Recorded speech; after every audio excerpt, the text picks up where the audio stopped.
Bring you to the second item on the list we think you will be talking about, and that is the recount times 4. Seems like the whole country's talking about this one. So we're going to break this down. I mean, we brought you the midterm election. Today, we can report definitively that 4 of the races still undecided, still too close to call. And of course, both the Democrats and the Republicans are quietly and patiently waiting for the results to be counted, right? Not. In fact, it's getting nasty, nastier by the moment, in fact. And if you're not surprised, well, I didn't think you would be, right? All right, so let me take you through these as best I possibly can. We're going to start in Arizona. Senate race there is between a candidate named Kirsten Sinema and another one named Martha McSally. McSally's a Republican, Sinema's the Democrat. Sinema right now up by essentially 32,000 votes. But again, look at the difference in this.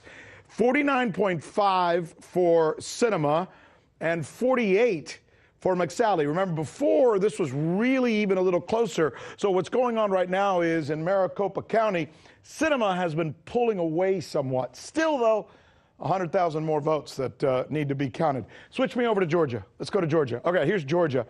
This is an interesting race, right? Because you have the Republican here, Brian Kemp, up against Stacey Abrams. This has been a huge race and very controversial. The Dems have been saying all along that the fix is in on this one.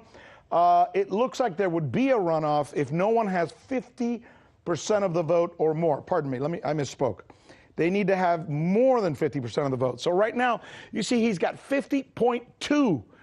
If he goes below 50.1, then there's going to have to be a runoff. In other words, you're going to have this election all over again, believe it or not. Now, let me take you to Florida. Let's go to the Florida Senate race. This is a doozy, isn't it? Here you got the governor, Rick Scott, Republican. Last week when we were on the air, we said it looked like this race was going to be called for Rick Scott, but something's happened. All of a sudden, you got Nelson, who is the incumbent here, by the way. He's just been pulling up and up and up. And now, look at this. Look at these numbers. 50 to 49.9. It's as close as a whisker, right? One more race in Florida. Let's go to the governor's race. This is Ron DeSantis versus Andrew Gillum. And right now, it looks like DeSantis is most likely going to pull away on this one. But still, nobody at 50%. They're involved in a recount, and everybody's screaming bloody murder. In Florida, where the 2 most important races with national implications are, those 2 that remain unsettled. And as I said, there's anger, there's partisanship, there's demonstrations, accusations, and of course, lawsuits. Here's a look at some of the stuff on the ground.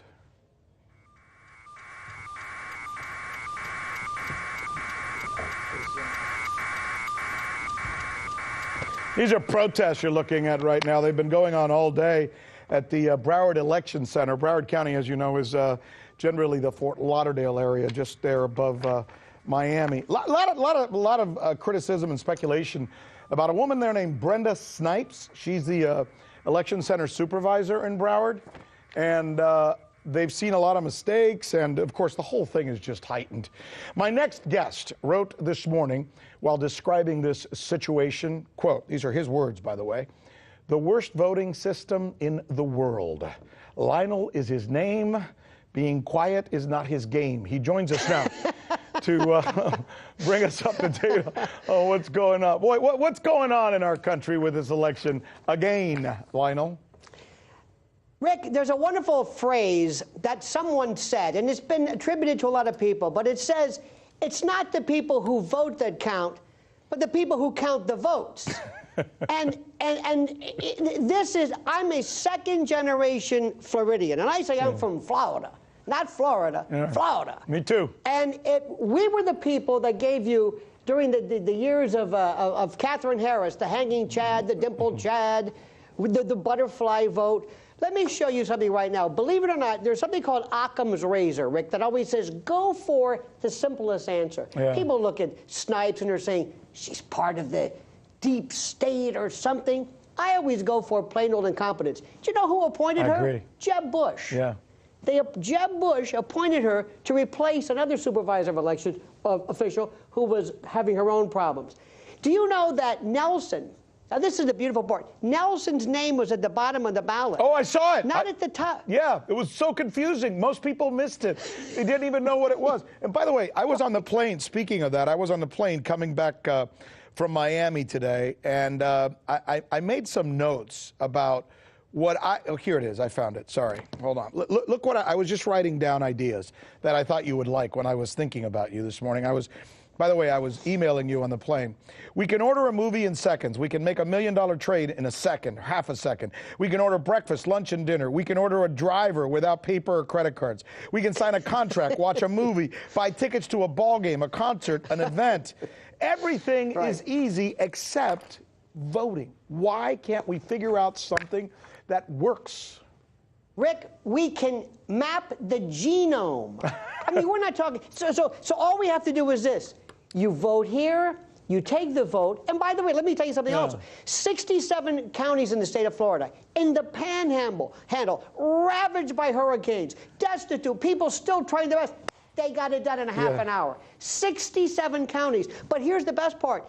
Broward is absolutely known for this level of incompetence. And Rick Scott said, Rick, you're still the governor. What are you going to do about it? Well, you know, there's not even any anger. And what happens is, what I'm afraid of is that people in Florida they tend to habituate to this. They condition themselves. They think, well, what are you going to do? Look, Rick, you know and I know, since the beginning of ballot stuffing, Sam Giancana, Chicago, JFK, LBJ, they have, I mean, vote early, vote often. It's a part of the landscape.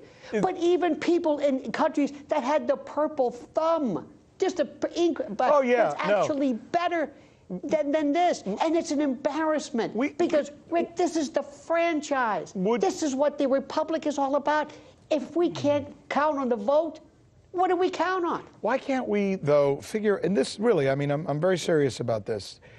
If we could come up with something that was more simple and more efficient, we could actually get more people to vote. I think conversations, I hate to say this, but the conversation that you and I are having right now is probably less apt to make people vote. And the more conversations we have like this, the fewer engaged voters we will have. And that ain't good for a democracy. Pardon the ain't.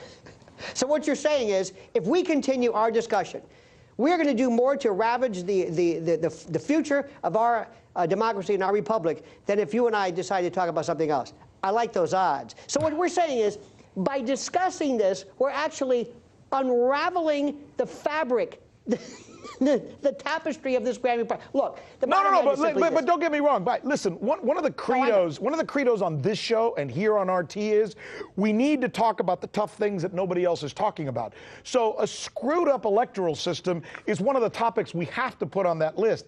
It sucks that we have to talk about it, is all I'm saying.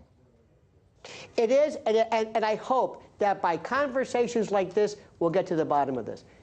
And Rick, I thank you for this. Let's do it again, shall we? Sometimes, perhaps, maybe with good news about a system that one day could be streamlined to actually allow the prosecution of the vote and the franchise.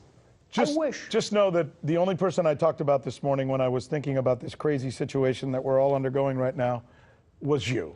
So take it as it is, my friend Lionel. Muchísimas gracias. Igualmente. Hey YouTube, thanks for checking out our channel. We hope you enjoyed the video. We have tons of content for you just like this. For more of RT America's one-of-a-kind news and analysis, be sure to subscribe and never stop questioning more.